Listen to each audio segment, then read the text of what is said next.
Sa edad na 65, ipinagbili ko ang aking hotel chain sa halagang 2.7 bilyon. Para ipagdiwang, inanyayahan ko ang aking nag-iisang anak na babae sa hapunan. May ngiti sa kanyang mukha, nagmungkahi siya ng toast para sa aking tagumpay. Ngunit nang mag-ring ang aking cellphone at lumabas ako para sagutin ang tawag, may nangyari na magbabago sa aming buhay magpakailanman. At nagsimula ang countdown sa aking tahimik na paghihiganti. Bago tayo magpatuloy, siguraduhing nakasubscribe ka sa channel at isulat sa comments kung saan mo pinapanood ang video na ito. Gusto naming malaman kung gaano kalayo ang naaabot ng aming mga kwento. Hindi ko akalain na ang pinakamamahal kong tao sa mundo ay kayang pumatay sa akin para sa pera, ngunit may kalupitan ang buhay sa pagpapakita na kung minsan ay mas kaunti nating kilala ang mga taong pinalaki natin kaysa sa inaakala.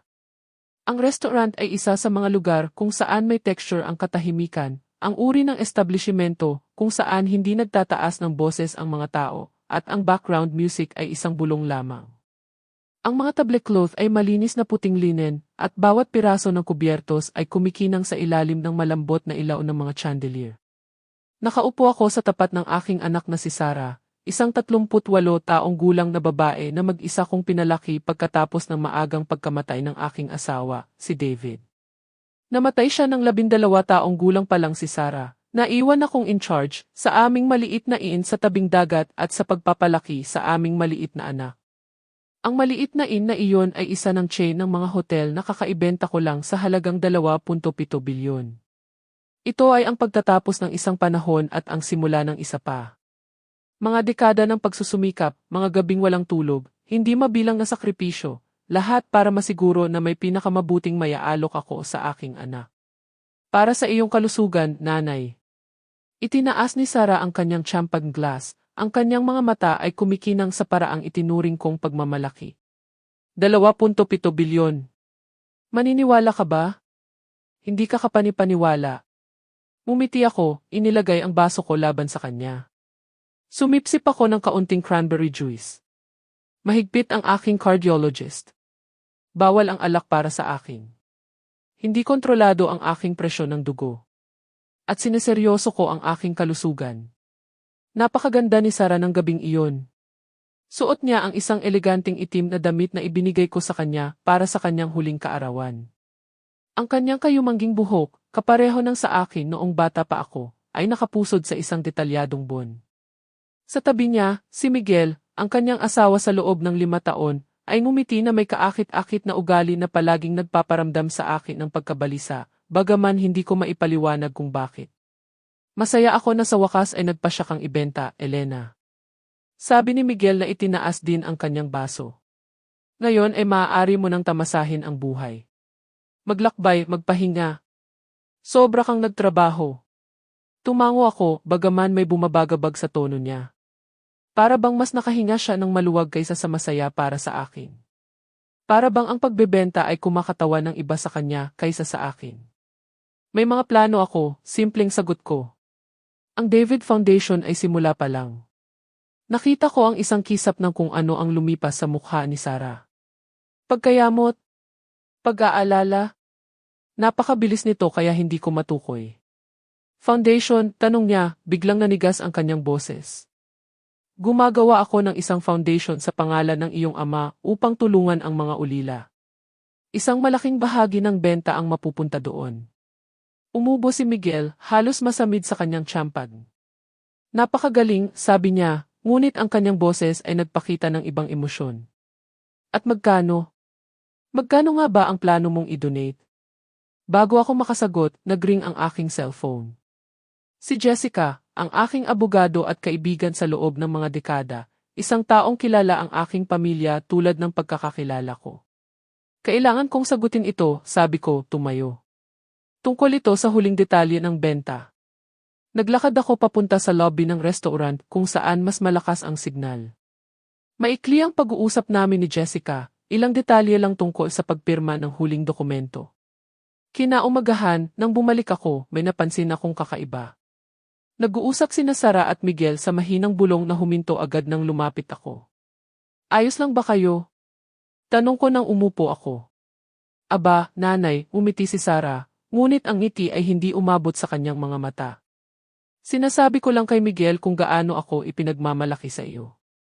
Tumango ako, kinuha ang baso ng cranberry juice ko. Sumisip-sip na sana ako nang may napansin ako, isang bahagyang nalalabi sa ilalim ng baso, na parang may natunaw doon. Ibinalik ko ang baso sa mesa nang hindi umiinom. Sino ang gusto ng dessert? Tanong ko, casually, binago ang paksa. Nagpatuloy ang hapunan ng kalahating oras pa. Nag-order ako ng bagong juice, sinasabing masyadong matamis ang nauna, at maingat kong pinanood ang mga reaksyon ni Sara at Miguel. May tensyon sa kanilang mga ngiti, isang hindi gaanong natatagong pagkabalisa sa kanilang mga kilos. Nang sa wakas ay nagpaalam kami sa sidewalk sa harap ng restaurant, mahigpit akong niyakap ni Sara. Mahal kita, nanay, sabi niya. At sa isang sandali, halos naniwala ako na totoo iyon.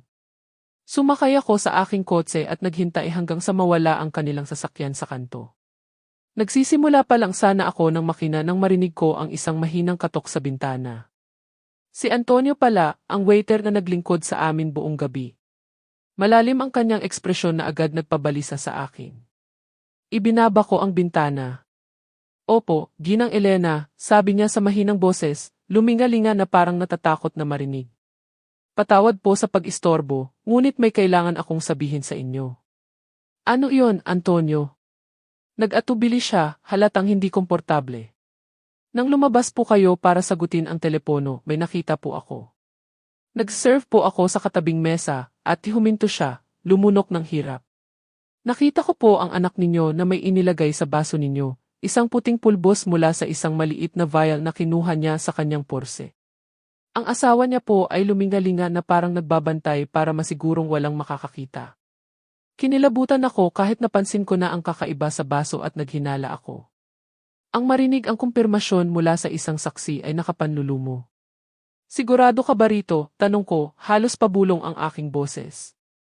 Tumango si Antonio, diretsahan at matatag ang tingin. Opo, Ginang. 15 taon na po akong nagtatrabaho dito. Hindi pa ako nakialam sa buhay ng mga customer, pero hindi ko kayang manahimik tungkol dito. Hindi ako makatulog. At may sinabi ka pa ba sa iba? Wala po, Ginang. Diretso po ako sa inyo. Akala ko po, na dapat ninyong malaman. Huminga ako ng malalim, sinusubukang pag-isipan ang mga bagay-bagay. Antonio, salamat sa iyong katapatan. Ayos lang ba kung itago ko ang baso para ipacheck? Inasikaso ko na po yan, sagot niya, kinuha ang isang nakaselyong plastic bag mula sa kanyang bulsa na naglalaman ng aking juice glass. Sasabihin ko rin sana yan. Kung gusto mong ipatest, aba, narito ang ebidensya. Kinuha ko ang bag nang nanginginig ang mga kamay. Hindi ko alam kung paano ka pasasalamatan. Hindi na po kailangan, Ginang Elena. Mag-ingat lang po kayo. Mapanganib po ang mga taong gumagawa ng ganyang bagay. Sa isang huling tingin ng pag-aalala, umalis si Antonio, bumalik sa restaurant. Nasa loob ako ng kotse ng ilang minuto, hawak ang bag na may baso. Pakiramdam ko ay bumagsak ang mundo sa akin. Dumadaloy ang luha sa aking mukha, ngunit hindi ito dahil sa kalungkutan. Ito ay dahil sa isang malamig na galit na hindi ko pa nararamdaman noon. Isang uri ng galit na nagpapalamig sa dugo at nagpapatalim sa mga pag-iisip. Pinunasan ko ang aking mukha at kinuha ang telepono.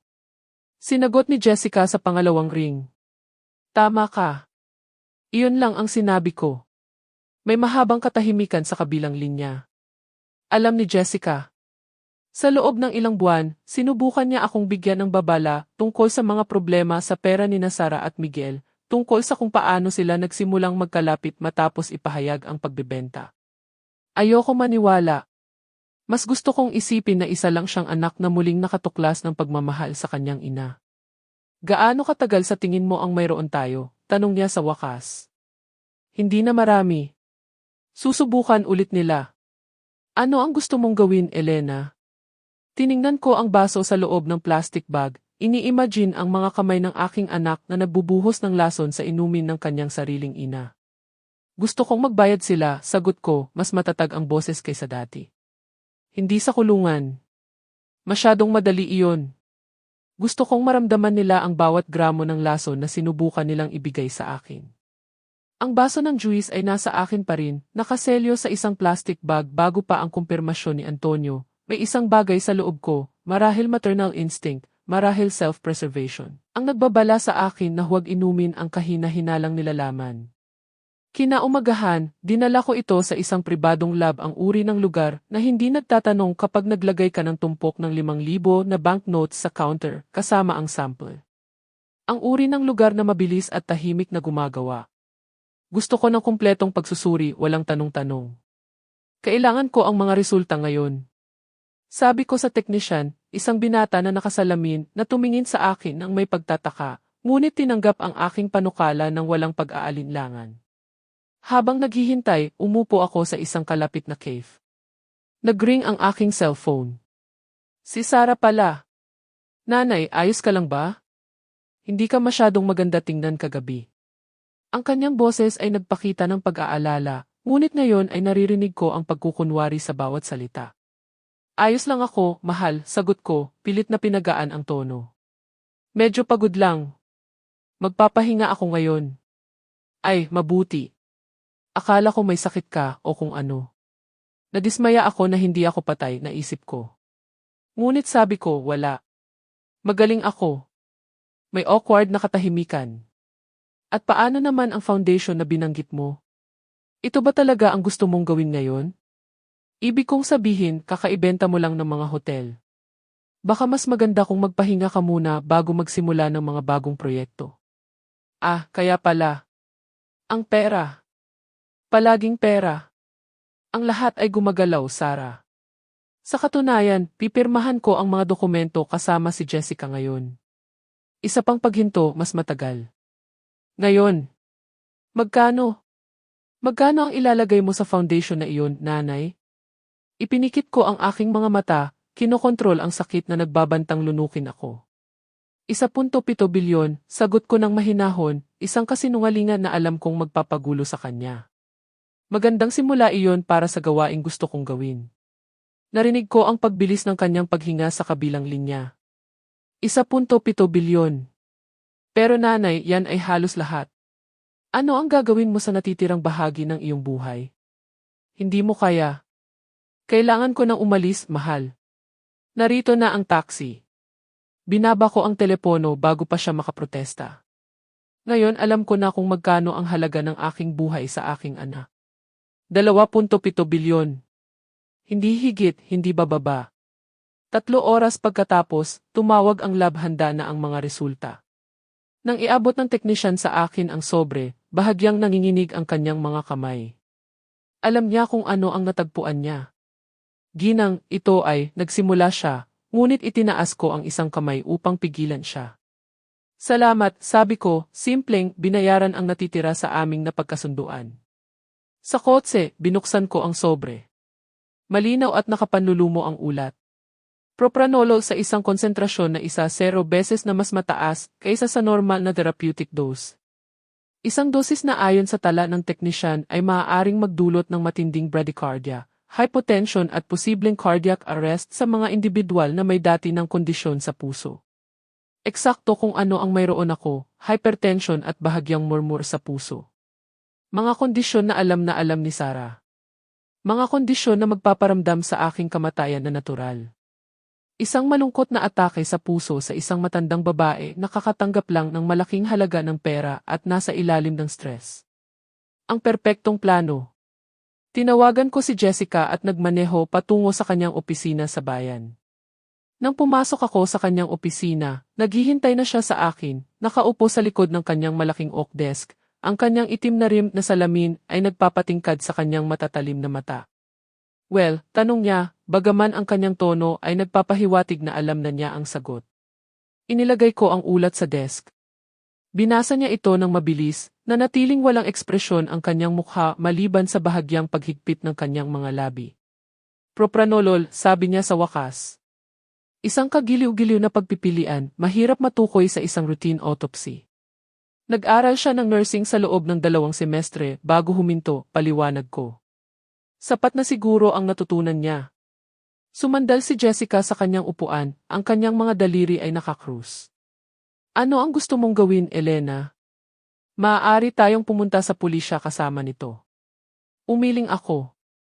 At gawing pampublikong palabas ito. Panoorin ang aking anak na litisin, hatulan. Makita ang pangalan na itinayo ko na kinaladkad sa putik. Hindi iyan mangyayari. Kung gayon ano? Huminga ako ng malalim, nararamdaman ang isang kakaibang kalmado na bumabalot sa akin. Sinabi mo sa akin na may problema sa pera sina Sara at Miguel. Gusto kong malaman kung gaano kalalim. Binuksan ni Jessica ang isang drawer at kinuha ang isang makapal na folder. Ibinigay niya ito sa akin sa ibabaw ng desk. Nag-request na ako ng kumpletong investigasyon sa pananalapi. Dumating ang mga resulta ngayong umaga. Binuksan ko ang folder at nagsimulang magbasa. Habang binabaling ko ang mga pahina, isang malungkot at kahabag-habag na larawan ang nabuo sa harap ng aking mga mata. Lubog na lubog sa utang sina Sara at Miguel, puno na ang mga credit card, mga pautang mula sa mga loan shark, isang luxury car na may overdue na bayad, isang apartment na nakasangla at malapit nang mawalan, mamahaling biyahe, magagarang hapunan, designer clothes, isang buhay ng pagpapakitang tao na itinayo sa buhangin. Bangkarot sila, sabi ko, isinara ang folder. Desperado sila sa pera. Eksakto, kumpirma ni Jessica. At nang banggitin mo na ilalagay mo ang karamihan ng pera sa isang foundation, iyon ang nag-udyok, kumpleto ko. Natanto nila na malapit na nilang mawala ang tanging pagkakataon upang iligtas ang pamumuhay na nilikha nila. Umupo kami ng tahimik sandali, ang bigat ng sitwasyon ay nakabitin sa pagitan namin. Ang pinakamalungkot sa akin, sabi ko sa wakas, ay hindi ang pagtatangkang patayin ako. Ito ay dahil hindi nila kailangan.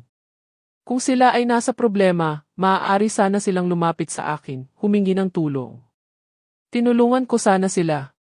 Palagi akong tumutulong.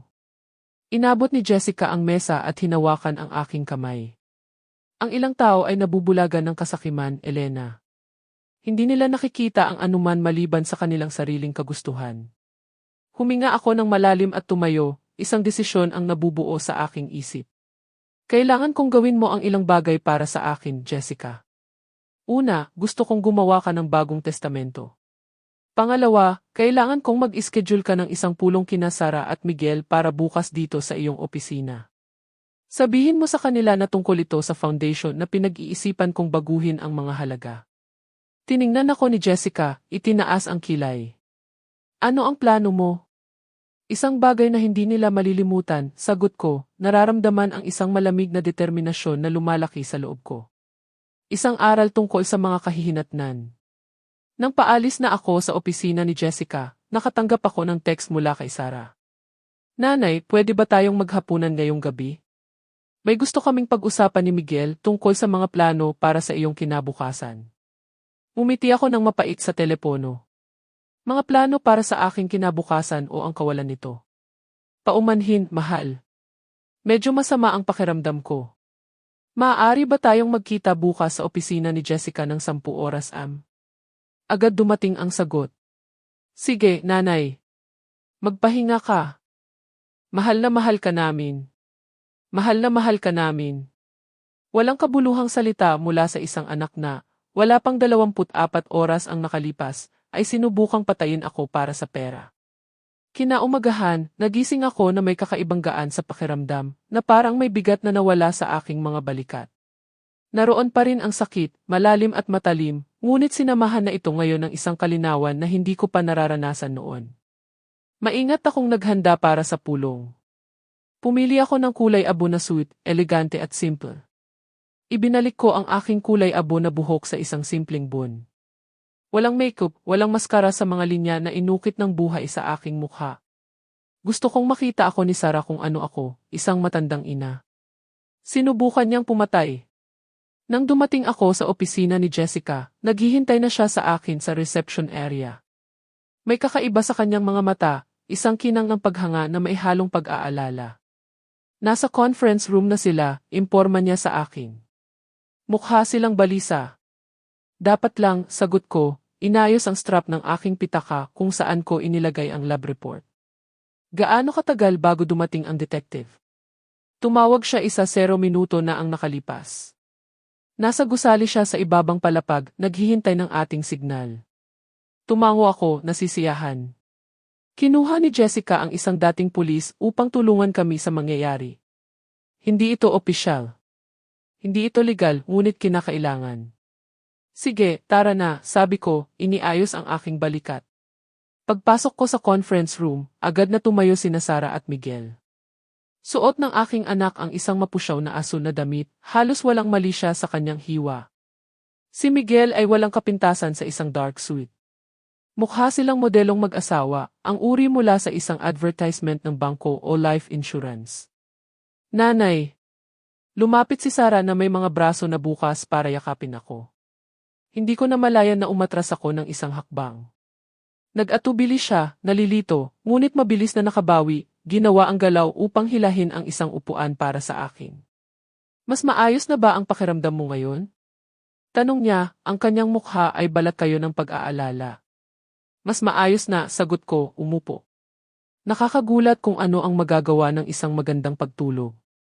Ngumiti si Miguel, nagpapakita ng perpekto at sobrang puting ngipin. Masaya akong marinig yan, Elena. Nag-alala kami. Malamang nga, naisip ko. Nag-alala na buhay pa ako. Umupo si Jessica sa tabi ko, binuksan ang isang folder na naglalaman ng ilang dokumento. Ang kanyang ekspresyon ay puro profesionalismo, bagaman alam kong ang bugso ng emosyon ang nararamdaman niya. Si Jessica ay kaibigan ko sa loob ng mahigit 30 taon. Siya ang maid of honor ni Sarah. Tinuring niya itong parang pamangkin. Well, nagsimula siya. Hiniling ni Elena sa akin na tawagan ang meeting na ito upang pag-usapan ang ilang pagbabago sa mga planong pinansyal pagkatapos ng pagbebenta ng mga hotel. Sandaling kumislap ang mga mata ni Sarah. Umayos ng upo si Miguel. Tulad ng alam mo, patuloy ni Jessica, si Elena ay unang nagplano na maglaan ng malaking bahagi ng halaga ng benta sa David Foundation. 1.7 bilyon? Putol ni Sarah sa kanyang boses na nagpapahayag ng bahagyang panginginig. Nanay, sa tingin ko, masyadong marami iyan. Ibig kong sabihin, syempre, pera mo iyan at gawin mo ang gusto mo, ngunit itinaas ko ang aking kamay, pinatahimik siya. Sa totoo lang, nagbago ang mga plano, sabi ko ng mahinahon. Pagkatapos kong pag-isipan, napagtanto ko na marahil ay masyado akong nagmadali. Naliwanagan ang mukha ni Sarah sa hindi gaanong nakatagong pag-asa. Talaga, tanong niya, lumapit. Patuloy ko. Nabatid ko na may mas mahalaga pa sa inaakala ko. Mga bagay na nagiging malinaw lang kapag malapit ka ng mamatay.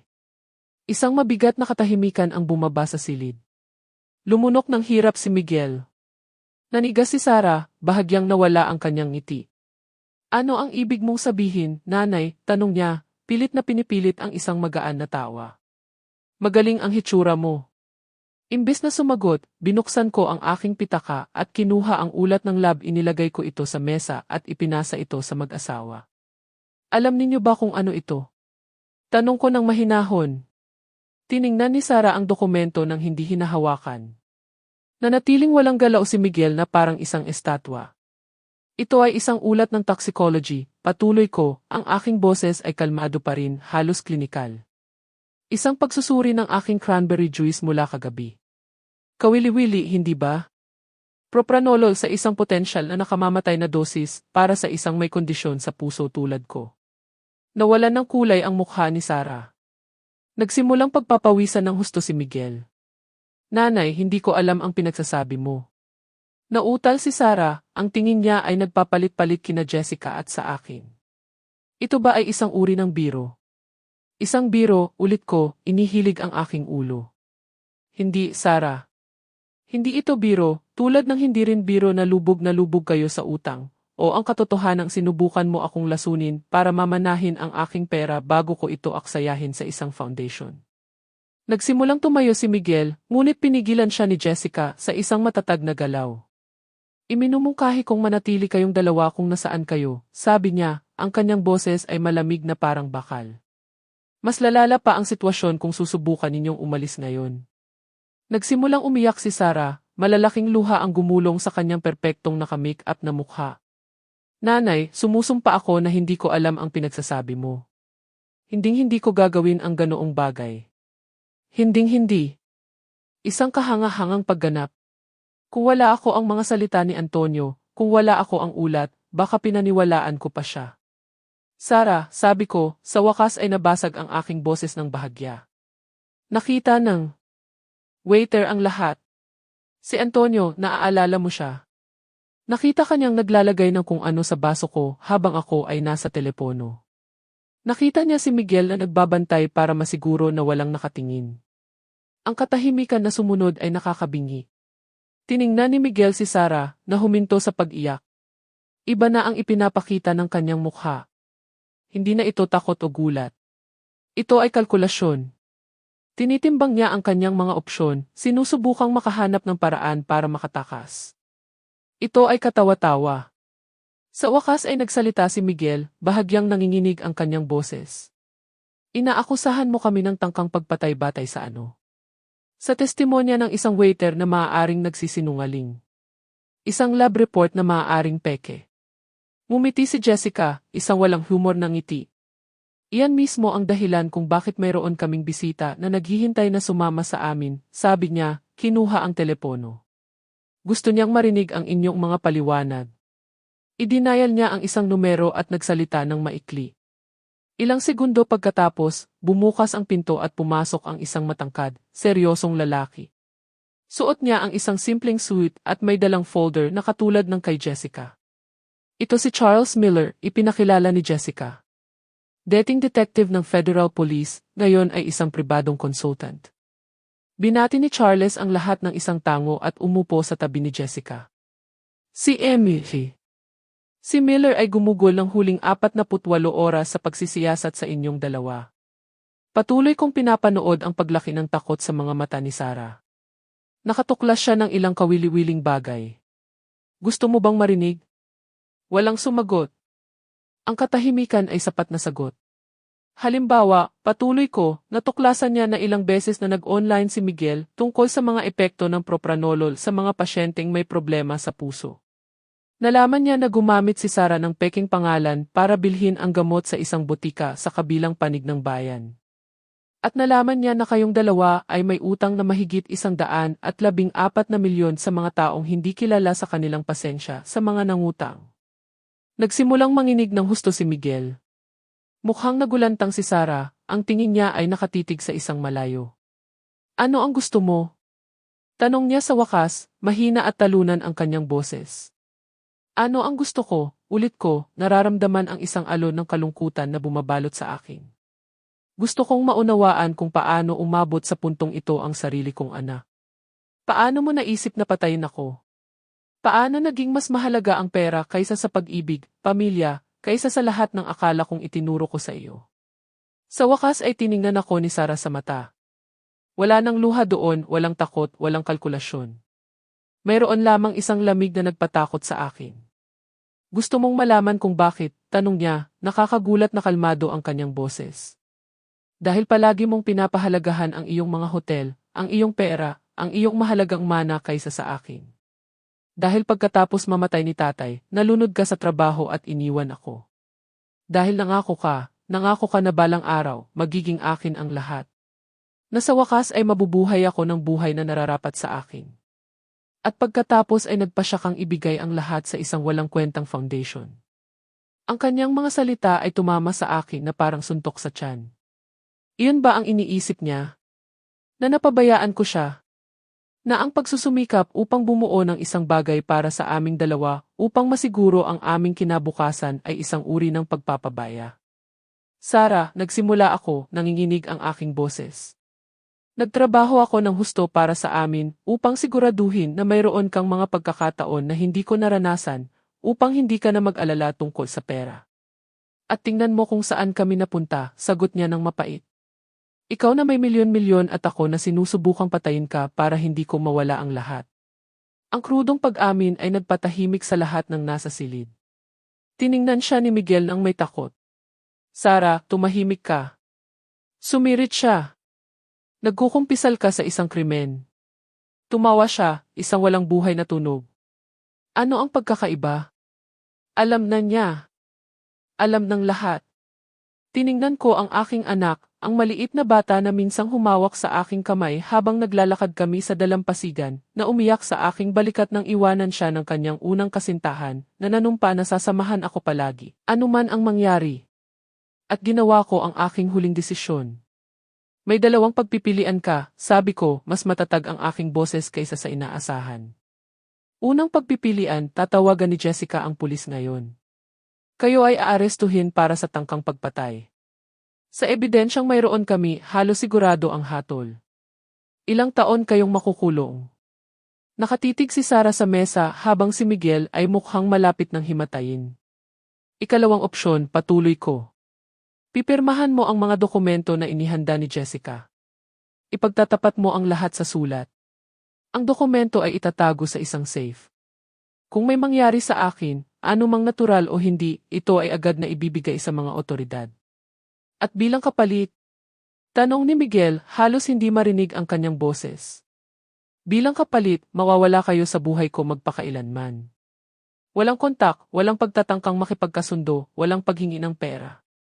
Kunin ninyo ang mayroon kayo at lisanin ang bansa. Magsimula kayo ng bagong buhay malayo sa akin. Ipinasa ni Jessica ang isang makapal na dokumento sa mesa. Ito ay ang detalyadong at walang tigil na pagtatapat, sinamahan ng isang legal na kasunduan na nagtatali sa kanila na huwag akong kailanman kokontakin muli sa ilalim ng parusa ng pagpapalabas ng pagtatapat. At ang pera, tanong ni Sarah, sa wakas ay nakatitig sa akin. Ano ang mangyayari dito? Nakaramdam ako ng sakit sa aking puso. Kahit ngayon, nakahilig, pera pa rin ang nasa isip niya.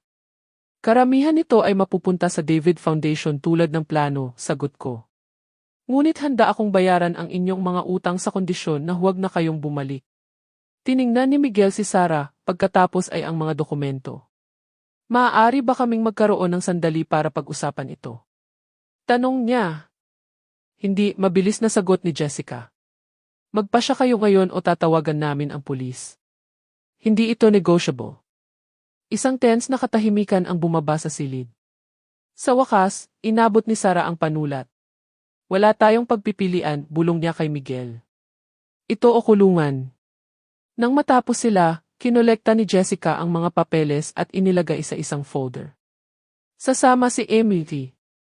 Sasama si Miller sa inyong apartment upang kunin ang inyong mahahalagang gamit, imporma niya sa kanila. Mayroon kayong 48 oras upang umalis ng bansa. Kung hindi ninyo susundin ang deadline na ito, agad na ipapaalam sa pulisya. Tumango si Miguel ng talo. Patuloy na nakatitig si Sarah sa mesa na parang hindi siya makapaniwala sa nangyari. Isang huling bagay, sabi ko habang tumatayo sila para umalis. Bakit ba talaga hindi ang kwentong pag-abandona? Alam mong hindi iyon totoo. Ibinigay ko ang lahat para sa iyo, Sarah. Talagang lahat. Sa wakas ay tiningnan niya ako at nakita ko ang isang bagay na hindi ko pa napapansin noon. Isang malalim na kawalan na parang may mahalagang nawawala sa loob niya. Dahil mas madali, sagot niya ng may nakakatakot na katapatan. Mas madali kaysa magtrabaho, kaysa mag-ipon, kaysa bumuo ng isang bagay mula sa wala tulad ng ginawa mo. Mas madali kaysa tanggapin na nasira namin ang aming pananalapi. Mas madali kaysa aminin na ang aming pamumuhay ay isang kasinungalingan. Ang kanyang mga salita ay nakabitin sa hangin na parang lason.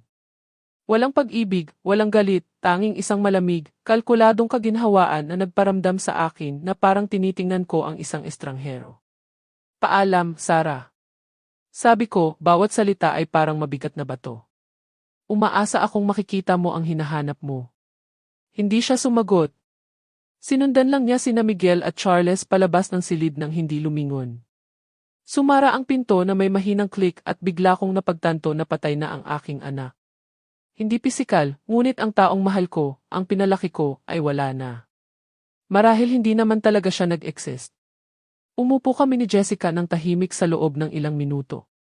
Sa wakas ay hinawakan niya ang aking kamay. Ayos ka lang ba? Umiling ako, hindi makapagsalita. Ang mga luha na pinigilan ko sa buong pulong ay sa wakas ay lumabas. Isang tahimik na agos na dumadaloy sa aking mukha. Ihahatid kita sa bahay, sabi niya ng mahinahon. Sa daan, tumingin ako sa bintana ng kotse, nakita ko ang mga pamilyang naglalakad sa mga sidewalk.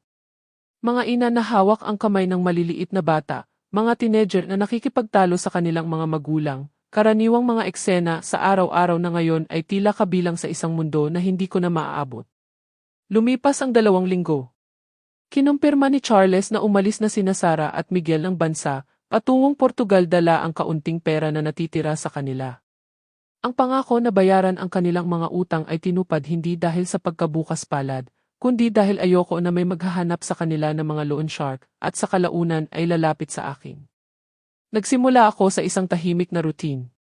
Sa umaga, naglalakad ako sa dalampasigan malapit sa aking bahay. Sa hapon, nagtatrabaho ako sa mga detalye ng David Foundation. Sa gabi, umupo ako sa balkonahe na may isang tasa ng tsaa, pinapanood ang dagat at sinusubukang unawain kung paano ako umabot sa puntong ito. Ito ay sa isa sa mga gabing iyon nang dumating si Jessica nang walang abiso. May dala siyang folder sa ilalim ng kanyang braso at isang determinado na ekspresyon sa kanyang mukha. Tama na ang pag-iisip, sabi niya, inilagay ang folder sa mesa sa harap ko. Oras na para muling mabuhay. Tiningnan ko siya, nagulat sa kanyang diretsong paraan. Ano ito? Mga pangunahing proyekto, sagot niya, binuksan ang folder. Mga proyekto para sa David Foundation.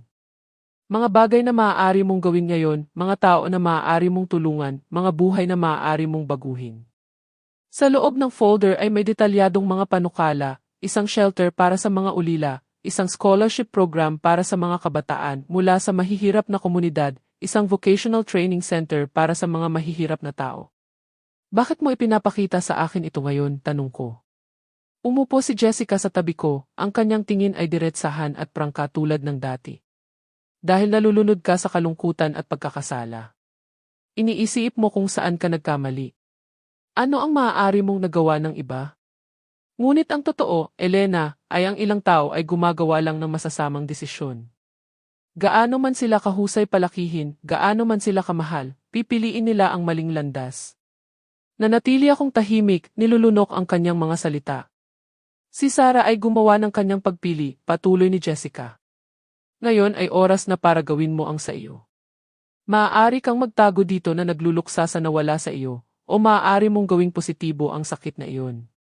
Maaari mong bigyan ng karangalan ang alaala ni David, hindi lamang sa kanyang pangalan sa isang foundation, kundi sa mga kilos na ipagmamalaki niya. Tiningnan ko ang mga proyektong nakakalat sa harap ko. Bawat isa ay kumakatawa ng isang pagkakataon na gumawa ng isang makabuluhang bagay upang marahil ay punan ang kawalan na iniwan ni Sara. Hindi ko alam kung may lakas ako para dyan, aminin ko. Ngumiti si Jessica, isang mabait ngunit determinadong ngiti. Nagpatayo ka ng isang imperyo mula sa wala pagkatapos mamatay. Ni David. Mag-isa kang nagpalaki ng isang anak. Nakaligtas ka sa tangkang pagpatay ng taong pinakamamahal mo sa mundo. May lakas ka para sa lahat. Nang gabing iyon, habang natutulog si Jessica sa guest room, umupo ako sa aking desk kasama ang mga proyekto ng foundation. Nagsimula akong gumawa ng mga tala, mungkahi, plano. Sa unang pagkakataon mula nang magtaksil, naramdaman ko ang isang bagay na higit sa sakit, isang layunin. Kinaumagahan, nang pumasok si Jessica sa kusina, nakita niya akong nakadamit na at umiinom ng kape. Gusto kong simulan ang shelter, inihayag ko ng walang preamble. May isang lot malapit sa sentro ng lungsod na magiging perpekto. Maaari nating simulan ang konstruksyon sa loob ng 1 buwan kung mapapabilis natin ang papeles. Naliwanagan ang mukha ni Jessica. Maligayang pagbabalik, sabi niya simpleng, at sa gayon ay nagsimula ang susunod na yugto ng aking buhay, hindi bilang isang ina, hindi bilang isang negosyante, kundi bilang isang taong determinado na gawing isang legacy ng pag-asa para sa iba ang isang personal na trahedya. 1 taon ang lumipas mula nang nakapanlulumong pulong sa opisina ni Jessica. Ang taglagas ay naging taglamig at ang taglamig ay naging tagsibol. Sinusunod ng kalikasan ang walang humpay nitong ikot, walang pakialam sa mga drama ng tao na nagaganap sa ilalim ng tingin nito. Sa isang maaraw na umaga ng Abril, ipinarada ko ang aking kotse sa harap ng isang malaking lot na may bakod na makukulay na karatula. Isang malaking banner ang nagpahayag ng ikinabukasang tahanan ng mga batang David Miller, isang inisyatiba ng David Foundation. Ilang manggagawa ang gumagalaw sa site, at ang ingay ng mabibigat na makina ay pumupuno sa hangin. Sinalubong ako ni Jessica sa pasukan, nakadamit ng casual, isang bihirang tanawin para sa kanya. Handa na para sa inspection tour, tanong niya, inabot sa akin ang isang dilaw na hard hat. Tumango ako, isinuot ang helmet. Habang naglalakad kami sa construction site, sumama sa amin ang chief engineer, ipinapaliwanag ang bawat detalye ng proyekto.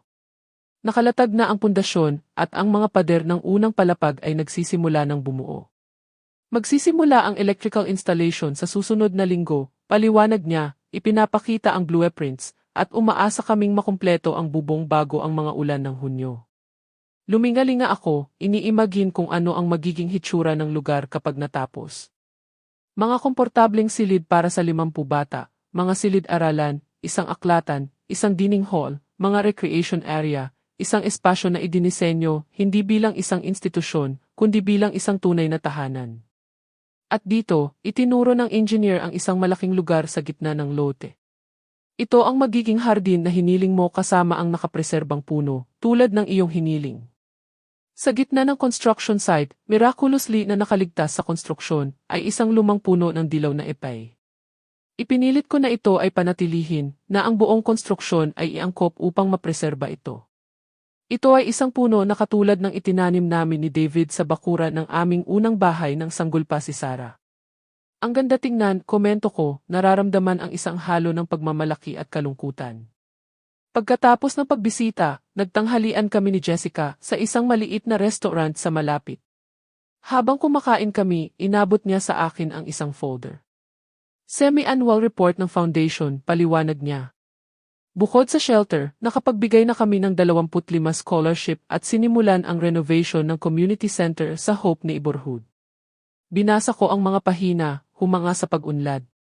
Sa loob lamang ng 6 na buwan, ang David Foundation ay naging isang tunay na puwersa para sa pagbabago sa lungsod. At paano ang pananalapi, tanong ko. Matatag. Ang paunang puhunan ay nagbibigay ng magandang kita, at nakatanggap kami ng ilang malalaking donasyon mula sa ibang lokal na negosyante. Ang iyong halimbawa ay nagbigay inspirasyon sa maraming tao, Elena. Umiti ako, iniisip kung gaano kaaya-aya kay David na makita ang lahat ng ito. Palagi niyang sinasabi na ibabalik sa komunidad kapag nagtagumpay kami. Hindi siya nabuhay ng sapat para dito, ngunit ang kanyang pangarap ay sa wakas ay natutupad. May kailangan akong sabihin sa iyo, sabi ni Jessica, nag-atubili pagkatapos naming kumain. Nakatanggap ako ng balita tungkol kina Sarah at Miguel. Biglang bumilis ang tibok ng puso ko. Sa kabila ng lahat, hindi ko maiwasang mag-alala. Anong nangyari? Naghiwalay na sila, sagot ni Jessica, maingat na pinapanood ang aking reaksyon. Bumalik si Miguel sa Fikif 1 buwan na ang nakalipas. Nakatira siya ngayon sa kanyang mga magulang sa Chicago. At si Sarah, nasa Portugal pa rin siya. Nakakuha siya ng trabaho bilang receptionist sa isang hotel sa Lisbon. Nilunok ko ang impormasyon ng tahimik. Hindi ako nakaramdam ng kasiyahan sa kanilang mga paghihirap, tanging isang malalim na kalungkutan para sa kung ano ang maaaring nangyari. Nagtatanong ba siya tungkol sa akin? Ang mga salita ay lumabas bago ko pa napigilan. Umiling si Jessica. Hindi, nakikipag-ugnayan si Charles sa isang lokal na detective na palihim na nagmumonitor sa kanila para lang masiguro na sumusunod sila sa kasunduan. Hindi kanya binanggit. Tumango ako, nilunok ang bukol na nabuo sa aking lalamunan. Mas mabuti na ito, putulin ang lahat ng ugnayan, lahat ng pag-asa ng pakikipagkasundo. Pinili ni Sarah ang kanyang landas at pinili ko ang sa akin. Nang gabing iyon, nakaupo sa aking balkonahe tulad ng dati, naisip ko kung paano nagkaroon ng hindi inaasahang pagbabago ang buhay. Ang pagtataksil ni Sarah ay sumira ng isang bagay na mahalaga sa loob ko, ngunit nagbukas din ito ng espasyo para umusbong ang isang bagong bagay. Nagring ang aking telepono, huminto ang aking mga iniisip. Hindi kilalang numero. Hello, sagot ko ng maingat. Ginang Elena Miller, isang batang boses ng babae. Ako ito. Ang pangalan ko ay Lily Carter. Isa ako sa mga scholar mula sa David Foundation. Nagulat ako. Hindi karaniwan para sa mga scholar na magkaroon ng aking personal na numero. Hello, Lily. Paano mo nakuha ang aking contact? Ibinigay po sa akin ni si Jessica, paliwanag niya ng mabilis. Sabi niya, dapat po akong direktang makipag-usap sa inyo tungkol sa aking proyekto. Si Jessica, laging nagpapabaya, ngunit bihira siyang magkamali sa kanyang mga paghusga. Anong proyekto iyan? Nag-aaral po ako ng medisina tulad ng alam ninyo mula sa aking record sa foundation. Ngunit bukod sa regular na klase, gumagawa po ako ng pananaliksik sa mga alternatibong paggamot para sa sakit sa puso. Agad na tumaas ang aking interes. Ang sakit sa puso tulad ng sa aking asawa ay palaging may espesyal na kahulugan para sa akin. Magpatuloy ka, hikayat ko. Kami ay nagtatrabaho sa isang tissue regeneration technique na nagpakita ng magandang resulta sa paunang pagsusuri, ngunit kailangan naming palawakin ang pananaliksik at limitado ang kasalukuyang pondo. At tinatawagan mo ako upang imbitahan ka na bisitahin ang aming lab, sagot niya ng masigla. Alam ko na ang David Foundation ay may espesyal na focus sa edukasyon at shelter, ngunit naniniwala ako na ang pananaliksik na ito ay perpektong umaayon sa mga halaga ng foundation, pagliligtas ng buhay, pagpigil sa ibang mga bata na mawala ng kanilang mga magulang, tulad ng pagkawala mo sa iyong asawa. Humanga ako sa pananaliksik na ginawa niya sa akin. Marahil ay marami ang sinabi ni Jessica sa kanya. Kailan ang bisita na ito? Bukas, kung posible, magsasagawa kami ng isang mahalagang eksperimento at magiging perpektong pagkakataon para makita mo ang trabaho na ginagawa. Nag-atubili ako. Ang aking schedule ay medyo libre, ngunit hindi ko planong makialam sa mga proyekto maliban sa mga itinatag na ng foundation. Lily, magiging tapat ako, tunog ng isang kamanghamanghang proyekto, ngunit hindi ako sigurado kung ito ay nasa kasalukuyang saklaw ng foundation. Naiintindihan ko, sagot niya, na nagpapakita ng pagkabigo sa kanyang boses. Ngunit kung bibigyan mo ako ng isang oras ng iyong oras, ipinapangako ko na makikita mo ang potensyal. Pinag-uusapan natin ang tungkol sa isang paggamot na maaaring nakaligtas sa iyong asawa, Ginang Elena. Ang kanyang mga salita ay tumama sa isang sensitibong bahagi. Namatay si David ng biglaan dahil sa matinding atake sa puso. Sabi ng doktor, wala nang magagawa kahit na sa agarang atensyon, minimal ang sansa. Mula noon, palagi kong iniisip kung sa pag-unlad ng medisina, ang mga kwento tulad ng sa kanya ay maaaring magkaroon ng ibang wakas. Sige, sa wakas ay umamin ako. Ibigay mo sa akin ang address. Pupunta ako doon bukas ng 10 oras MD. Pagkatapos kong ibaba ang telepono, naisip ko ang coincidence. Sa araw na nakatanggap ako ng balita tungkol kay Sarah. Nagkaroon ng pagkakataong ito upang bigyan ng karangalan ang alaala ni David sa paraan na hindi ko naisip, nag-aambag sa pananaliksik na maaaring magligtas ng ibang mga pamilya mula sa sakit na naramdaman namin. Marahil walang mga coincidence. Marahil ang buhay ay sumusunod lamang sa agos nito, nagbubukas ng hindi inaasahang pinto kapag nagsara ang iba. Kinaumagahan, nagmaneho ako papunta sa universidad sumusunod sa mga direksyon ni Lily. Malaki at may puno ang campus na may modernong gusali na nakakalat sa mga berdeng lugar. Nasa isang bagong gusali ang lab na nakatuon sa biomedical research. Naghihintay si Lily sa akin sa pasukan. Siya ay isang dalagang mga 25 taong gulang na may maitim na buhok na nakapusod at maliwanag, matalinong mga mata na kumikinang sa sigasig. Suot niya ang isang malinis na puting lab coat sa ibabaw ng simpleng damit. Ginang Elena, maraming salamat sa pagpunta. Sinalubong niya ako, iniabot ang kanyang kamay. Isang karangalan na makilala kayo ng personal. Ang kasiyahan ay akin, sagot ko, kinamayan siya. May isang bagay na pamilyar sa kanya na hindi ko matukoy. Mataas ang tingin ni Jessica sa iyong trabaho. Malaki ang suporta ni A.C. Jessica, umiti siya. Halika, ipapakita ko sa iyo ang lab. Habang naglalakad kami sa mga pasilyo, masiglang ipinaliwanag ni Lily ang mga proyekto na ginagawa. Nakakahawa ang kanyang pagkahilig sa medisina, nagpapaalala sa akin ang sigasig ni David sa kanyang trabaho. Kahanga-hanga ang lab state-of-the-art na kagamitan, mga mananaliksik na nakatuon sa kanilang mga workstation, at isang kapaligiran ng dedikasyon at layunin. Ito ang puso ng aming proyekto, sabi ni Lily, inakay ako sa isang lugar na pinaghiwalay ng mga salamin na partisyon. Sa loob ng espasyo, ilang mananaliksik ang nagtatrabaho sa mga mikroskopyo at kagamitan na hindi ko nakilala. Sa isang gitnang mesa, isang aparato ang dahan-dahang pumipintig, ginagaya ang tibok ng puso ng tao. Gumagawa kami ng artificial heart tissue na maaaring i-integrate sa nasirang kalamnan, paliwanag niya. Gamit ang sariling stem cells ng pasyente, inaalis namin ang panganib ng pagtanggi at pinapabilis ang proseso ng paggaling. Halos 2 oras akong ginabayan ni Lily sa lab, ipinapaliwanag ang bawat aspeto ng pananaliksik ng may nakakagulat na kalinawan. Hindi ko naintindihan ang lahat ng teknikal na termino, ngunit naintindihan ko ang mahahalaga. Gumagawa sila ng teknolohiya na maaaring magpabago sa paggamot ng sakit sa puso. At magkano ang gastos upang palawakin ang pananaliksik na ito? Tanong ko sa wakas nang umupo kami sa kanyang maliit na opisina para sa kape. Nag-atubili siya, kinagat ang kanyang labi. 34 milyon para sa susunod na taon. Iyon ang magpapahintulot sa amin na kumuha ng 2 mananaliksik pa at kumuha ng mahahalagang kagamitan para sa paunang clinical trials.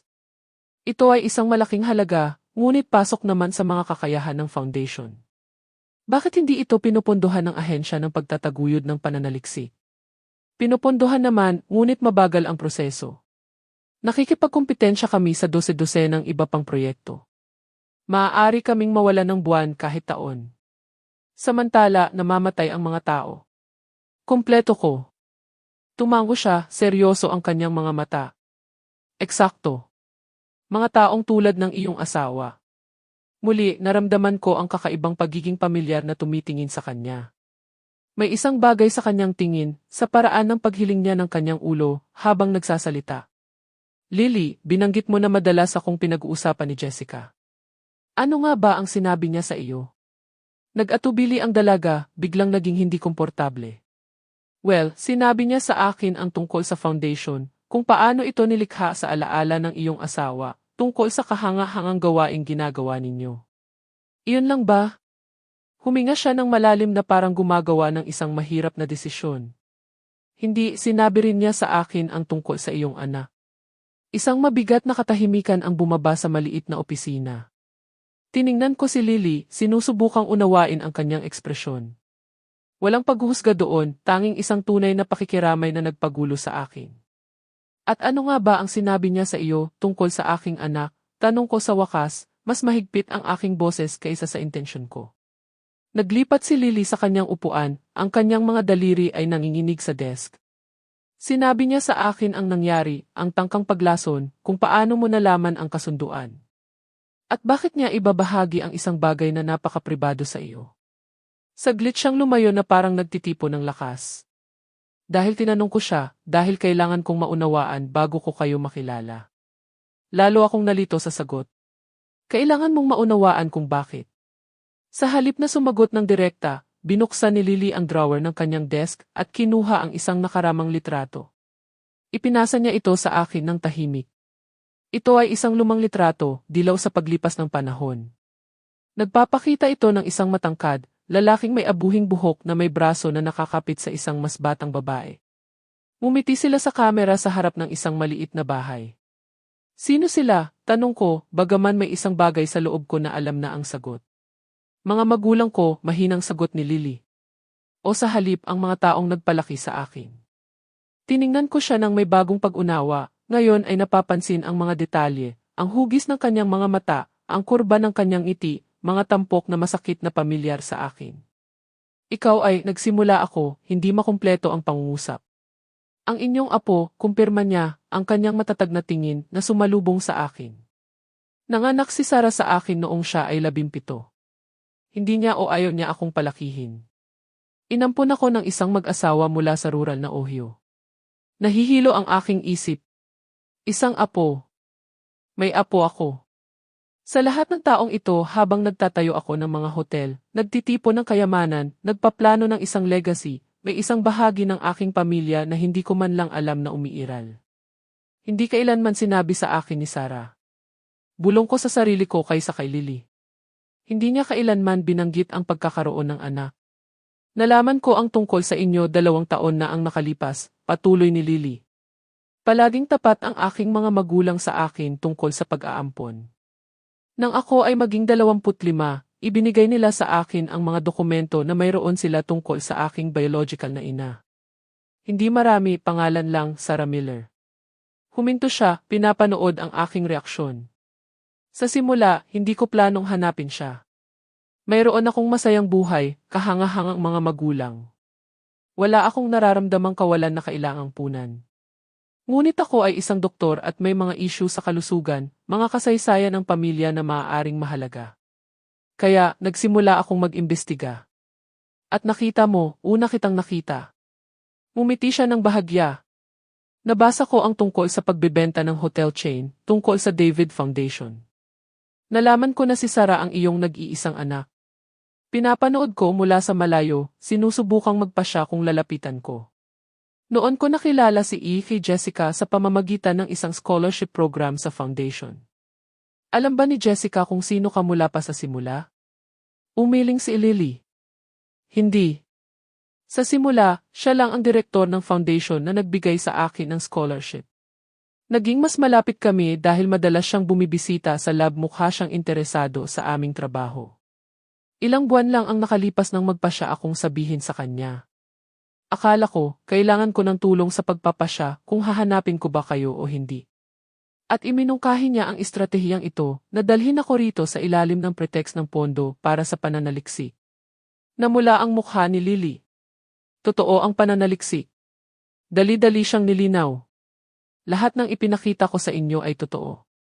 Talagang gumagawa kami ng mga diskarteng ito at talagang nangangailangan kami ng pondo. Ngunit, ideya niya ito upang tulungan akong likhain ang pagkakataong ito. Akala niya mas madali kaysa sa bigla na lang akong magpapakita sa iyong pinto at sasabihing, "Hi, ako ang iyong apo." Hindi ko maiwasang umiti ng kaunti. Iyon ay tipikal ni Jessica. Palaging praktikal, palaging nagpaplano ng ilang hakbang pasulong. "Nakausap mo na ba si Sarah?" Tanong ko, kinatatakutan ang sagot. Sinubukan ko, aminin ni Lily.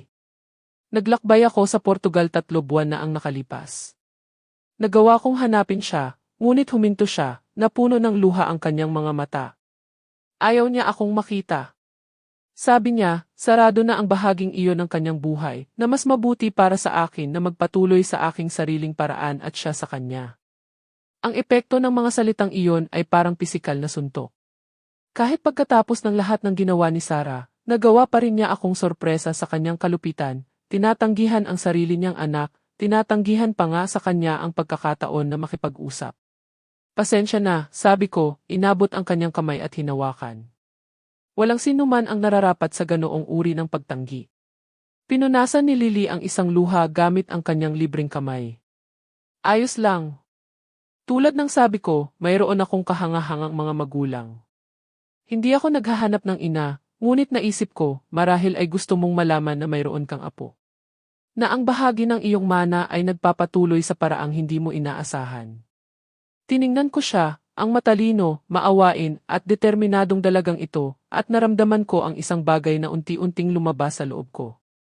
Isang buhol ng kapaitan at sakit na dala-dala ko mula nang magtaksil si Sarah ay nagsimulang lumuwag. "Lily," sabi ko, ang aking boses ay naipit sa damdamin. "Gusto kong makilala ang aking apo. Tunay, hindi lang bilang isang potensyal na nagpupondo sa iyong pananaliksik, kundi bilang iyong lola, kung gusto mo, syempre." Naliwanagan ang kanyang mukha na may ngiti na masakit na nagpaalala sa akin kay Sarah noong bata pa, bago siya binago ng buhay o ng kanyang sariling mga pagpipilian sa taong naging siya. "Gusto ko iyan," sagot niya. Sa sandaling iyon, may isang bagay na malalim na nagbago sa aking buhay. Ang bukas na sugat mula sa pagtataksil ni Sarah ay hindi nawala. Marahil ay hindi ito ganap na mawawala, ngunit natabunan ito ng isang bago at hindi inaasahang bagay. Ang posibilidad ng isang bagong koneksyon ng pamilya, isang bagong simula.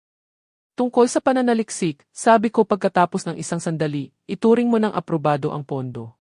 Maaaring asikasuhin ni Jessica ang papeles. Ito ay isang proyektong karapat-dapat suportahan sa sarili nitong merito, anuman ang aming koneksyon. Ang mga sumunod na araw ay isang roller coaster ng emosyon. Nagsimula kaming bumuo ng isang relasyon ni Lily, maingat sa simula, ngunit may lumalagong pagiging bukas at pagtitiwala. Natuklasan ko na siya ang lahat ng maaari kong asahan sa isang apo. Matalino tulad ni David, determinado tulad ng aking sarili, ngunit may kabaitan at pakikiramay na ganap niyang sarili. Marahil resulta ng mapagmahal na pagpapalaki na natanggap niya mula sa kanyang mga adoptive parents, simpleng ngunit mapagbigay na mga tao na nagpalaki sa kanya ng matitibay na halaga. Isang linggo pagkatapos ng aming unang pagkikita, inanyayahan ko si Lily na maghapunan sa aking bahay. Habang naghahanda kami ng pagkain ng magkasama, ipinilit niya na tumulong, tumatangging hayaan akong gawin ang lahat mag-isa. Nabatid ko na mas madalas akong tumatawa kaysa sa mga nakaraang buwan. Kumusta ang iyong mga adoptive parents? Tanong ko habang naghihiwa kami ng gulay sa tabi-tabi sa kusina. Alam ba nila ang tungkol sa akin? Alam nila, sagot ni Lily. Sa katunayan, sila ang nagtulak sa akin na hanapin ka pagkatapos kong bumalik mula sa Portugal. Sabi ni nanay, ang pamilya ay kung saan tayo nakakahanap ng pagmamahal, hindi lang kung saan tayo mayroong magkaparehong dugo, at mas marami akong pagmamahal sa aking buhay, mas mabuti. Mukha silang matatalino. Gusto ko silang makilala balang araw. Gusto nila iyan. Lalo na si tatay ay curious sa iyo. Siya ang manager ng isang maliit na hotel sa buong buhay niya. Nang marinig niya na nagpatayo ka ng isang hotel chain, humanga siya. Umiti ako, iniimagine ang pagkikita. Isang hotel manager at ang dating may-ari ng isang chain. Marami kaming pag-uusapan. Hindi ba nararamdaman ng iyong adoptive mother na banta ako sa aming kalapitan? Umiling si Lily, umiti. Hindi talaga. Malaki ang puso ni nanay. Palagi niyang sinasabi na kung sakaling makita ko ang aking biological mother o anumang kamag-anak, magiging masaya siya para sa akin. Hindi niya nakikita ang pag-ibig bilang isang kompetisyon, kundi bilang isang bagay na dumarami kapag ibinahagi. Pagmuni-muni sa kanyang mga salita habang nagpapatuloy kami sa pagluluto, natanto ko ang irony. Nawalan ako ng anak na mayroong lahat, pag-ibig, ginhawa, pagkakataon, ngunit pinili ang kasakiman higit sa lahat. At narito ang aking apo, pinalaki ng mga taong may simpleng pamumuhay, ngunit may kayamanan ng espiritu na hindi kailanman nakilala ni Sarah. Mahilig kang magluto, obserbasyon ko, pinapanood ang husay niya sa paghawak ng mga sangkap. Gusto ko iyan. Tinuruan ako ni nanay mula pa noong bata pa ako. Sabi niya kailangan ng mga doktor na malaman kung paano kumain ng maayos. Hindi sila pwedeng mabuhay sa pagkain lang sa ospital. Tumawa ako, naaalala kung paano rin mahilig magluto si David. Sabi niya iyon ang kanyang anyo ng therapy pagkatapos ng mahabang araw sa trabaho. Mahilig din magluto ang lolo mo, komento ko. Dalubhasa siya sa pasta. Ang ginawa niya ay isang obra maestra. Talaga? Kumislap ang kanyang mga mata sa interes.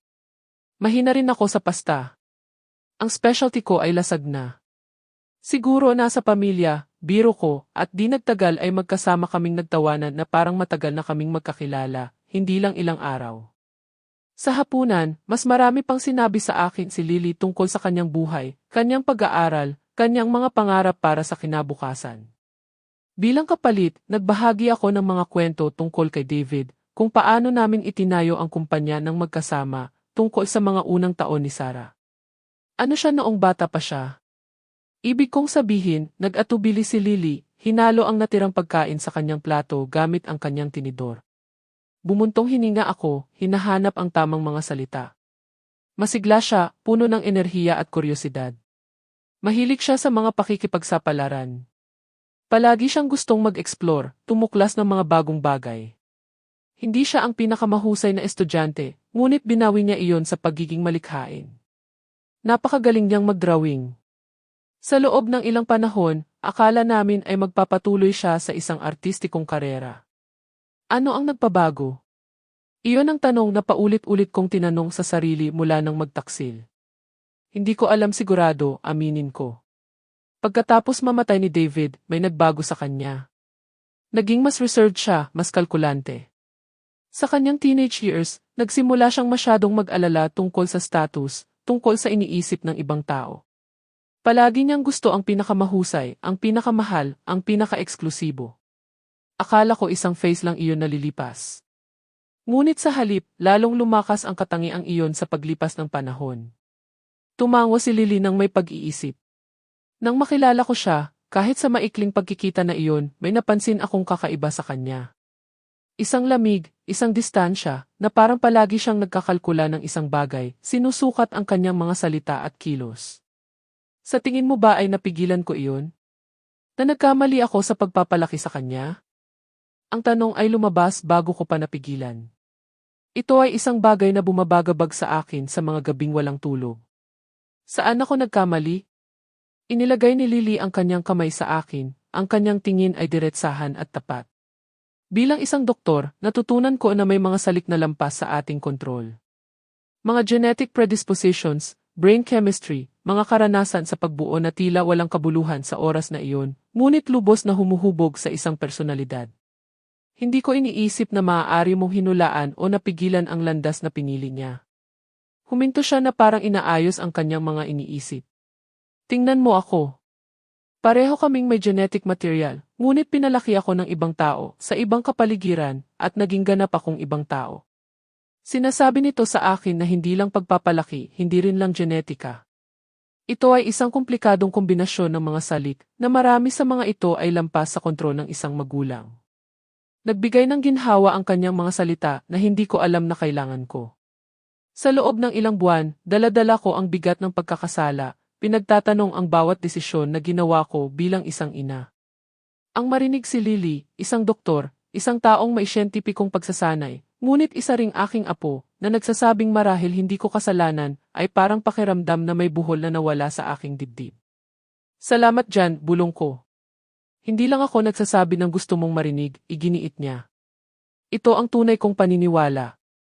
Pagkatapos ng hapunan, ipinakita ko kay Lily ang family photo album. Magkasama, binaliktad namin ang mga pahina na nagdodokumento ng kasaysayan ng mga Miller, ang kasal kay David, mga unang taon ni Sarah, mga beach vacation, graduations, birthdays. Sinipsip ni Lily ang lahat ng may walang sawang kuryosidad, nagtatanong, tumatawa sa mga kwento na kasama ng bawat larawan. Para sa kanya, ito ang mga piraso ng puzzle ng kanyang pinagmulan, mga koneksyon sa nakaraan na hindi niya kailanman nakilala.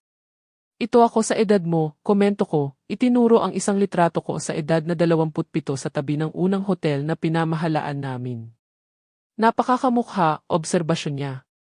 Parehong mata, parehong hugis ng mukha, at parehong determinasyon sa nakikita ko sa iyong trabaho. Sa wakas ay narating namin ang huling pahina ng album. Ang pinakabagong mga litrato ay mula 3 taon na ang nakakaraan, ipinapakita sina Sarah at Miguel sa kanilang kasal. Mukha siyang hindi kaaya-aya, komento ni Lily, pinagmamasdan ang figura ni Miguel. Siya ay kaakit-akit kapag gusto niya, paliwanag ko. Ngunit may isang bagay sa kanya na palaging nagpaparamdam sa akin ng hindi komportable, isang pagkukunwari na hindi niya lubos na maitago. At ngayon ay hiwalay na sila, bulong niya. Nag-iisa siya sa Portugal. Napansin ko ang tono ng pag-aalala sa kanyang boses. Pinapansin mo pa rin ba siya kahit na pagkatapos ng pagtanggi? Nagkibit balikat si Lily, isang kilos ng kahinaan. Kakaiba, hindi ba? Hindi ko talaga siya nakilala. Siya ang aking biological mother, ngunit siya ay ganap na estranghero sa akin. Gayunpaman, hindi ko maiwasang mag-alala. Marahil ito ang doktor sa akin, na palaging gustong ayusin ang mga sirang tao. Hinawakan ko ang kanyang mukha ng dahan-dahan. Iyan ang puso mo, Lily. Malaki at masyadong mapagbigay para sa iyong sariling kabutihan. Ngumiti siya ng bahagyang malungkot. Marahil, ngunit hindi ibig sabihin niya na susubukan kong muli. Nilinaw niya na ayaw niya ako sa kanyang buhay. Iginagalang ko iyan. Nang gabing iyon pagkatapos umalis ni Lily, matagal akong umupo sa balkonahe, tinitingnan ang mga bituin. Naisip ko ang ironya ng lahat. Nawalan ako ng anak ngunit nagkaroon ng apo. Ang pagtataksil ni Sarah, gaano man ito kasakit, ay hindi direktang nagdulot sa akin kay Lily. Kung hindi ito nangyari, baka hindi ko siya nakilala. May kakaibang sense of humor ang buhay, minsan malupit, minsan nakakagulat na mapagbigay. At habang pinapanood ko ang kalangitan sa gabi, naramdaman ko ang isang kakaibang kapayapaan na bumabalot sa akin. Hindi ito ang katapusan ng sakit, na marahil ay hindi kailanman ganap na mawawala, ngunit ito ay ang simula ng isang bagong bagay, hindi inaasahan at lubos na mahalaga. Isang taon ang lumipas mula ng unang pagkikita kay Lily, isang taon ng pagbabago, ng mga bagong pagtuklas, ng isang kakaibang uri ng muling pagsisimula na hindi ko kailanman naisip para sa aking buhay sa edad na 66. Sa isang maaraw na linggo ng umaga, ang malaking bulwagan ng David Miller Children's Home ay pinalamusya ng makukulay na lobo at pangpista na laso. Ito ang araw ng opisyal na pagbubukas, at ang mga bata ng lahat ng edad ay tumatakbo ng masaya sa mga bagong tayong espasyo. Nagtataka sa kanilang mga bagong silid, ang aklatan na puno ng libro, ang modernong playground sa hardin.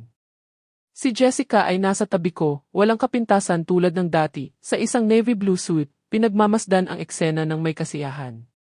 Worth it, hindi ba? Komento niya habang pinapanood namin ang isang 7 taong gulang na babae na nag-i-explore ng bookshelf nang may paggalang, ang kanyang mga daliri ay humahawak sa mga spine na parang mga kayamanan.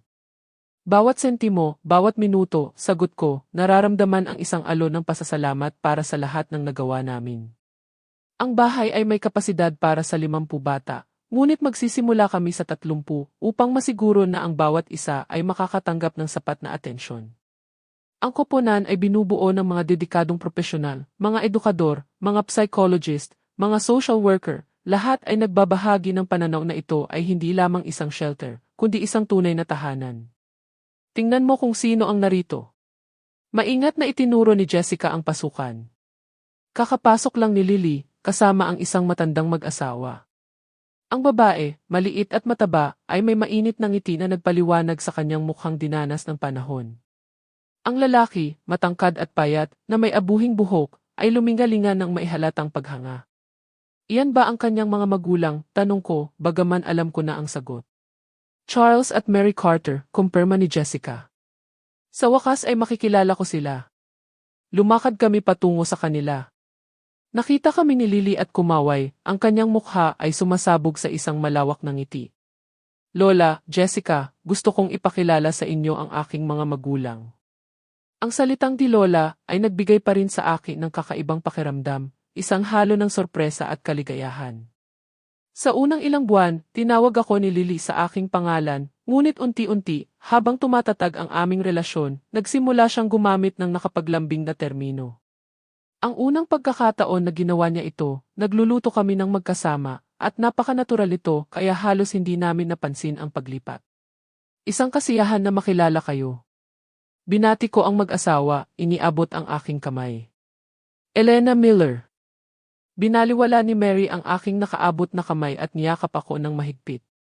Anong biyaya na sa wakas ay makilala ka, sabi niya ng may tunay na sinseridad kaya nakaramdam ako ng mga luha na nagbabantang bumuo. Marami ang ikinuwento ni Lily tungkol sa iyo. Mahigpit na kinamayan ni Charles ang aking kamay. Isang kasiyahan, Ginang Elena. Isang kahanga-hangang lugar ang ipinagawa mo rito. Pagkatapos ng pagpapakilala, ipinakita ko sa kanila ang mga pasilidad ng tahanan. Si Charles, sa kanyang kaalaman sa hospitality, ay nagtanong ng mga malalim na tanong tungkol sa organisasyon, logistics, at maintenance. Tuwang-tuwa si Mary sa mas personal na detalye, ang mga komportabling silid, ang mga activity room, ang mainit na dining hall. Bawat bata ay magkakaroon ng kanilang sariling espasyo, paliwanag ko habang naglilibot kami sa mga kwarto. Hindi malaki, ngunit komportable at pinakamahalaga sa kanila. Gusto naming iwasan ang institusyonal na atmosfera. Nagtagumpay ka, kumpirma ni Mary, hinawakan ang isa sa mga kama na may makukulay na kumot at stuffed animals. Ito ay hindi mukhang isang institusyon. Ito ay mukhang isang tunay na tahanan. Ang kanyang komento ay nagpainit sa aking puso. Eksakto iyon ang gusto namin ni David. Isang lugar kung saan ang mga bata na walang pamilya ay makakahanap hindi lamang ng kanlungan kundi pagmamahal, seguridad at mga pagkakataon. Pagkatapos ng opisyal na pagbubukas, na may mga talumpati, pagputol ng laso at maraming litrato, nag-organisa kami ng tanghalian para sa mga espesyal na bisita sa hardin. Sa ilalim ng lilim ng lumang dilaw na puno ng ipay, na ngayon ay napapalibutan ng isang bilog na kahoy na plataporma, ang mga mesa ay inayos upang matugunan ang humigit kumulang 50 tao, kasama ang mga empleyado, otoridad, sponsor, at syempre ang mga bata mismo. Umupo ako kasama si Lily at ang kanyang mga magulang habang si Jessica ay naglibot sa mga bisita, palaging ang perpektong hostess. Kaya, Charles, nagsimula ako, binubuhusan pa siya ng limonada. Sinabi sa akin ni Lily na nag-manage ka ng hotel sa loob ng maraming taon. Tumango siya, ang kanyang mga mata ay kumikinang sa kasiyahan sa pag-uusap tungkol sa kanyang propesyon. 35 taon sa Grand Sierra Verde Hotel. Nagsimula ako bilang isang receptionist at nagtapos bilang general manager. Walang katulad ng iyong chain syempre, ngunit ito ay isang magandang hotel na iginagalang sa rehiyon. Ang matagumpay na pamamahala ng anumang hotel ay nangangailangan ng talento, sagot ko ng tapat, lalo na sa napakatagal na panahon. Marami kang nakita na pagbabago sa industriya sa paglipas ng mga taon. Nga, nang magsimula ako, gumagawa kami ng mga reservation sa isang malaking ledger. Mga computer hindi maisip. Tumawa siya, umiling. Ang mga kabataan ngayon ay walang ideya kung ano ang dati. Habang nag-uusap kami tungkol sa mga pagbabago sa industriya ng hotel, napagtanto ko kung gaano kadali makipag-ugnayan kay Charles.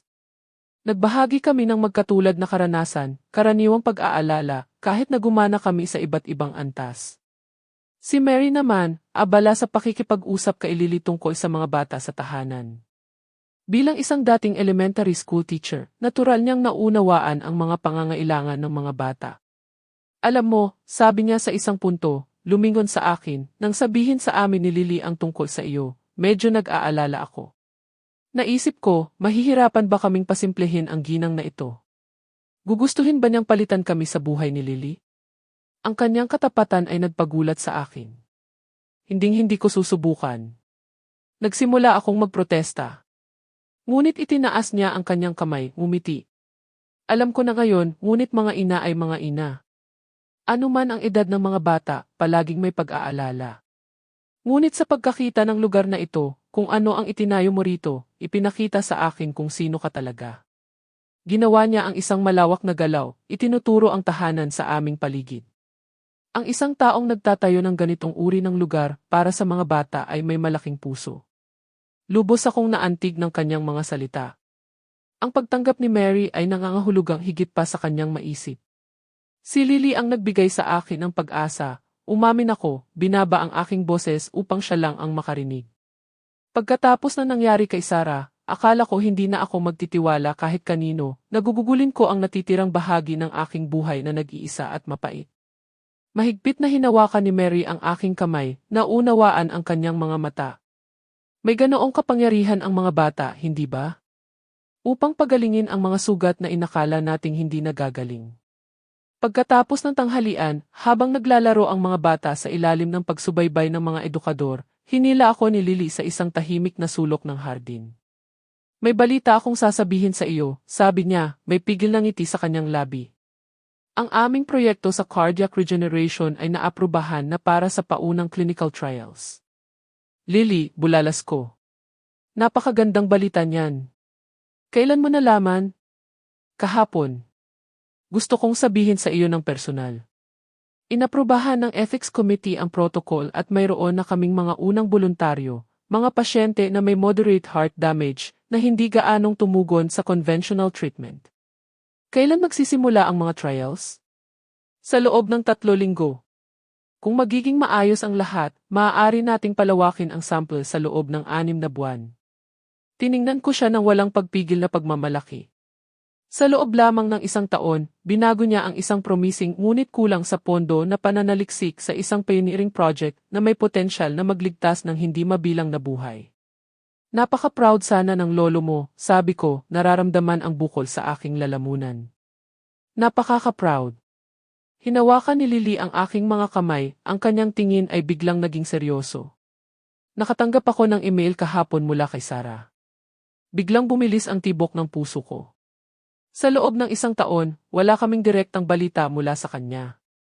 Tanging paminsan-minsang ulat mula sa detective na inupahan ni Jessica na nagkukumpirma na nasa Portugal pa rin siya, nagtatrabaho sa parehong hotel, namumuhay ng tila ordinaryo at malungkot.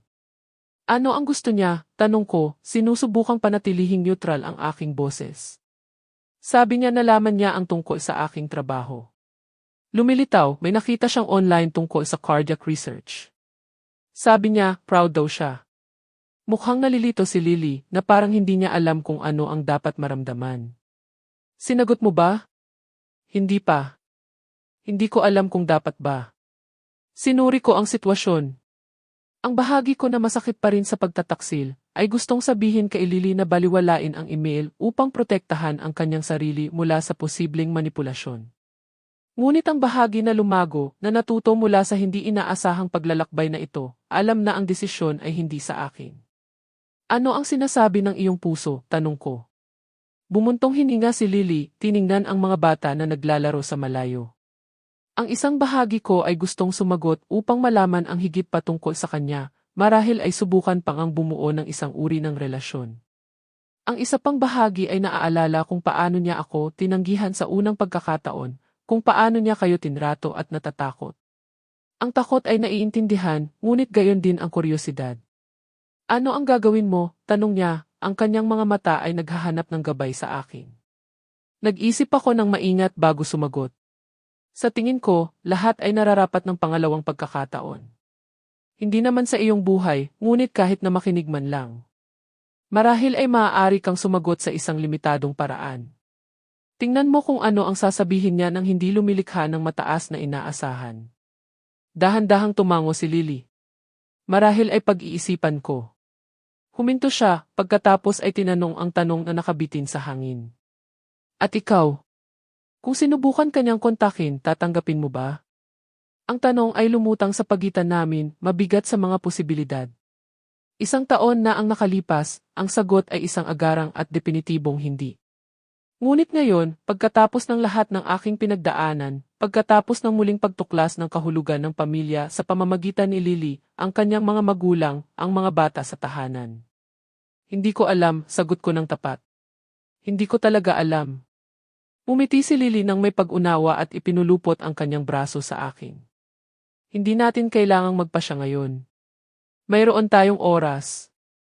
Sabay kaming lumakad palabas sa banayad na gabi, iniwan ang David Miller Children's Home, ngunit dala-dala ang katiyakan na anuman ang mangyari sa hinaharap, pakikipagkasundo, pagpapatawad, mga bagong simula, o simpleng pagtanggap ng mga bagay-bagay, kung ano ang naroon, nakabuo kami ng isang makabuluhang bagay mula sa mga abo ng pagtataksil.